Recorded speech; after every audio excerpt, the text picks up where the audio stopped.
This YouTube channel does not promote any violent, harmful, or illegal activities. All content provided by this channel is meant for an educational purpose only.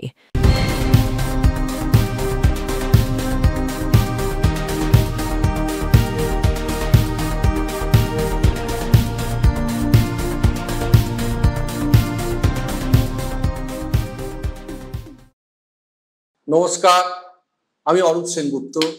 NK ডিজিটালের এক নতুন অনুষ্ঠান উল্টো mic, এই অনুষ্ঠানে আপনাদের সকলকে স্বাগত জানাই। উল্টো মাইক অনুষ্ঠানে আজকের বিষয় নতুন বাংলা গান কেন নিমেষে হারিয়ে যাচ্ছে।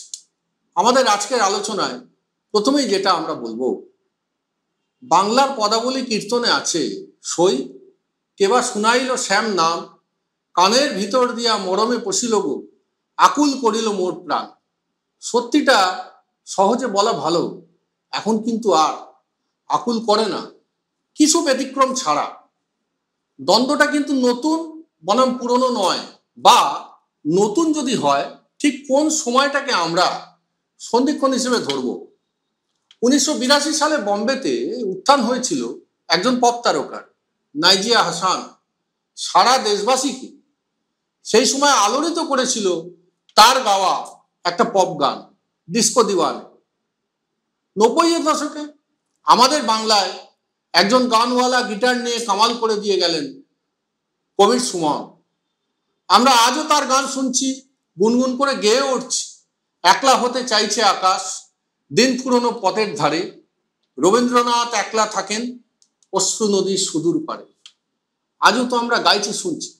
তাহলে তফাৎটা সময়ের নাকি অন্য কিছু? আসুন আমরা বিষয়ভিত্তিক কয়েকটা জিনিস নিয়ে আলোচনা করি, দেখে নেওয়া যাক কি কি তফাৎ হচ্ছে, বা দেখে নেওয়া যাক কিছু বাস্তব চিত্র। আমরা কালজয়ী কাকে বলবো? দেখুন, আমার মতে কালজয়ী হচ্ছে সেইটা যে জিনিসটা কালকে জয় করেছে। কাল অর্থাৎ সময়। আপনাদের, আমার যারা বয়োজ্যেষ্ঠ আছেন বা আমার যারা বয়োকনিষ্ঠ আছেন, অনেকে স্মরণে থাকবে একটা সিনেমা হয়েছিল অতল জলের আহ্বান। তাতে সৌমিত্র চট্টোপাধ্যায় ছিলেন, আর নায়িকা হয়েছিলেন তন্দ্রা বর্মন।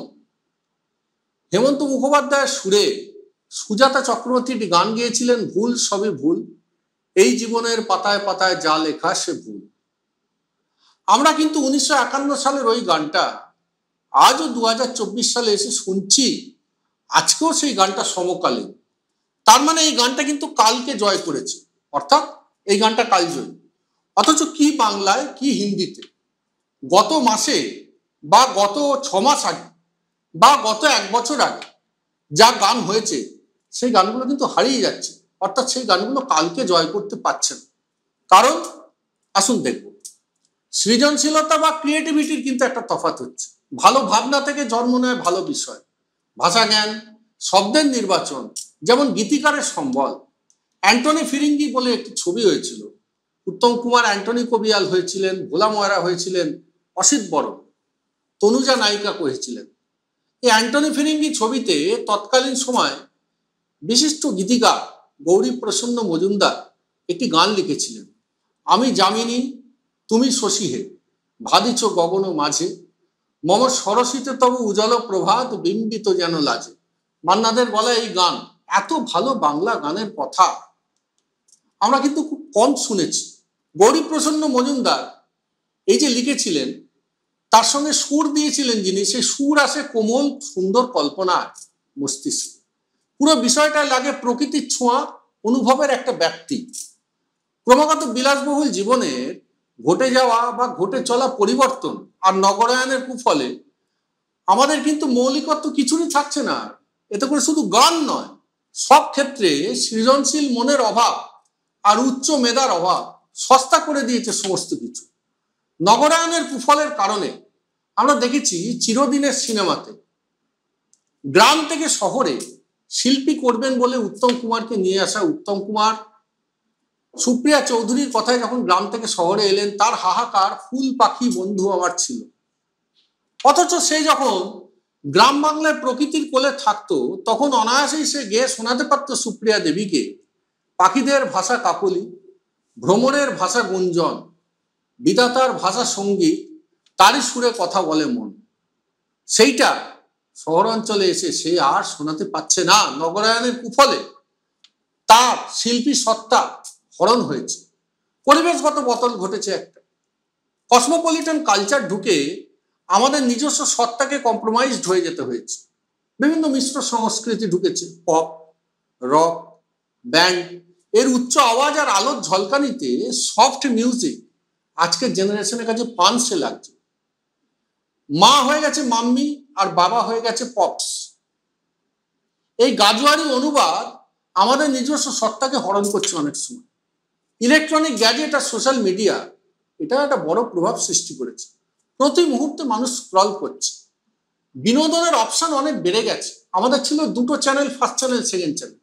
বিষয়ের গভীরে গিয়ে পড়তে যে সময় আর ধৈর্য লাগে তা দিতে গিয়ে মিডিয়ার ফিড মিস হয়ে যাওয়ার আশঙ্কা আসছে, এতে করে মনোযোগ দিয়ে কোনো কিছু শোনা আসছে। আমি একটা উদাহরণ দিই। আমাদের সময় দুটো চ্যানেল ছিল।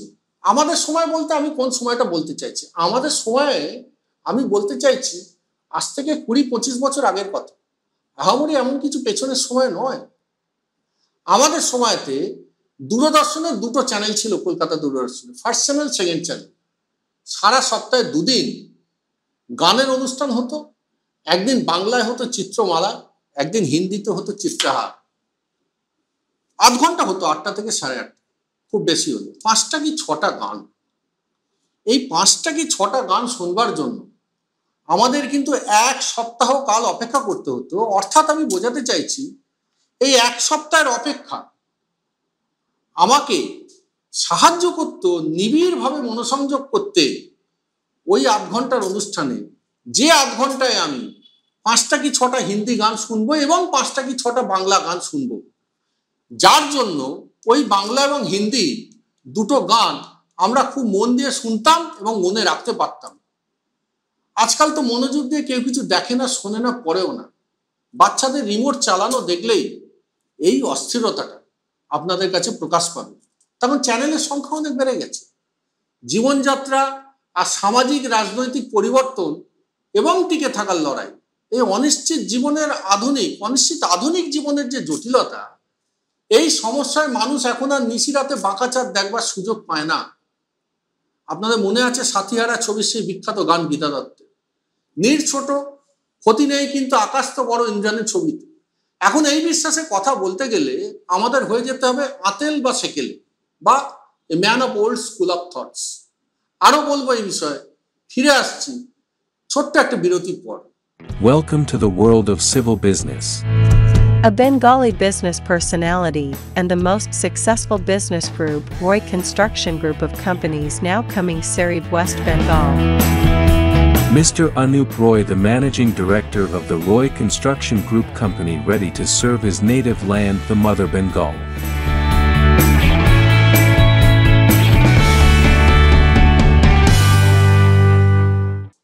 ফিরে এলাম একটা বিরতির পর।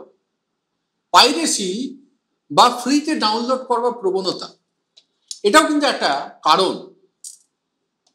দেখুন, একটা গান, এই যে একটা শিল্প সৃষ্টি, এই একটা গানের পেছনে সুরকার, গীতিকার, বাদ্যযন্ত্রী যারা বাজাচ্ছেন, সকলের সম্মিলিত প্রচেষ্টায় একটা গান বা একটা সঙ্গীত তৈরি হয়, যা আমাদের কানের মধ্যে প্রবেশ করে আমাদের মস্তিষ্ককে একটা অন্যরকম অনুভূতির সুযোগ করে দেয়।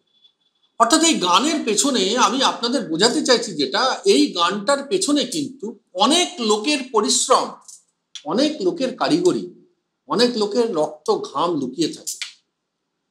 যখন সেই মানুষগুলো দেখে যে আমি অত্যন্ত সহজে ইন্টারনেটের মাধ্যমে এই গানটাকে ডাউনলোড করে নিচ্ছি, তখন কিন্তু তার শিল্পী সত্তা কাঁদতে শুরু করে এবং সে ধীরে ধীরে নতুন ভালো জিনিস তৈরি করবার প্রবণতাটাকে হারিয়ে ফেলে। এটাও একটা কারণ। এছাড়াও রয়েছে রিয়েলিটি শো। রিয়েলিটি শো কিন্তু একটা খুব চটজলদি এবং ক্ষণস্থায়ী জনপ্রিয়তা আসে, রোজগারও কিন্তু আসে, কিন্তু সেটা ক্ষণস্থায়ী। সকলে কিন্তু শ্রেয়া ঘোষাল আর সোনু নিগম হয় না, এই জিনিস বারে বারে হয় না। যে সময় স্বর্ণযুগ এসেছিল, সেই সময় জীবনে ভাবনা এবং শক্তির যে ব্যাপ্তি ছিল তা এসেছিল শিক্ষা ব্যবস্থার বুনিয়াদ এবং সমাজের খাঁটি বন্ধনে। প্রতিভার বিকাশ ঘটত পারিপার্শ্বিক উন্নত চিন্তা এবং জীবনের বোধে। সৃষ্টিশীলতা কিন্তু সেদিন বিক্রি হয়ে যায়নি লোভী মানসিকতার কাছে। এর পিছনে অবশ্য দীর্ঘমেয়াদী রাজনৈতিক অবমূল্যায়ন আছে।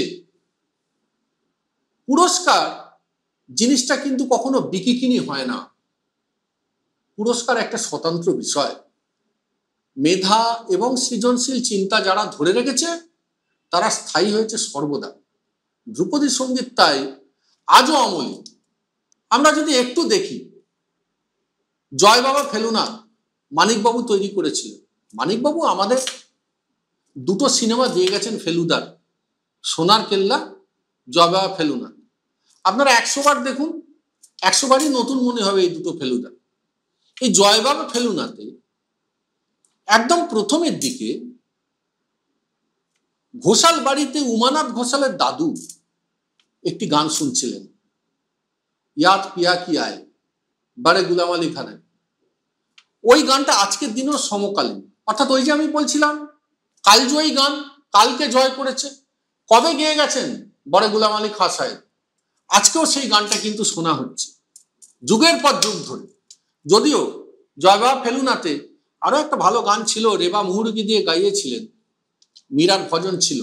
যাই হোক, সেটা পরবর্তী আলোচনা। তো আমি তাই বলছি, ধ্রুপদী সঙ্গীত কিন্তু আজও অমলিন। সুর চুরি, কথা চুরি, এই খেলার নাম এতেও বাংলা থেকে কিন্তু জাতিস্বর গিয়ে আজকেও জাতীয় পুরস্কার ছিনিয়ে আনতে পারে। এই বিশ্বায়নের পরেও মানুষ আজও যেমন শুনছে গুনগুন করে, ঝনক ঝনক কনক তখন বাজে, আজও তা বাজছে। আজ এই পর্যন্তই। আবার আসবো নতুন বিষয় নিয়ে উল্টো মাইক অনুষ্ঠানে এনকে ডিজিটালের পর্দায়। আপনারা সবাই ভালো থাকবেন। নমস্কার।